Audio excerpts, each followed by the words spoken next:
45 हो गया, अभी डायरेक्टर साहब भी नहीं आए, कोई टीचर भी नहीं ना है। हाँ अरे बोलो ना, नहीं ना, ईमानदारी से। अब मान के चलिए कि अब टीचर नहीं आया, बाद में दबाव देंगे हमको, जैसे हम हैं और पीछे स्टूडेंट लोग हैं। और ये जो गेट खुला है ना, ये स्टूडेंट अपना खोले हैं, गेट चाबी दे रहते हैं। टीचर का कोई मैनेजमेंट नहीं कि बच्चे क्या करेंगे, मारपीट करेंगे कि देखिए पूरे। अब कौन जवाबदेही होगा। देखिए तो यहाँ सब मारपीट कर रहे, बच्चे घूम रहे हैं, अभी तक टीचर कोई नहीं है। हाँ देखिए तो जितेंद्रा जो है काबिल बनते रहता है ये फ्री फंड में।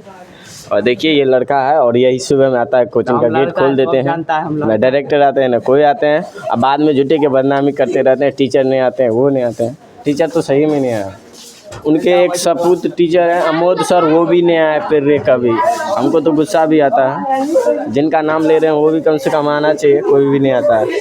और ऐसा ही नहीं होता है, फिर बदनामी का शिकार बनाया जाए। ये शिक्षा निकेतन क्लास है।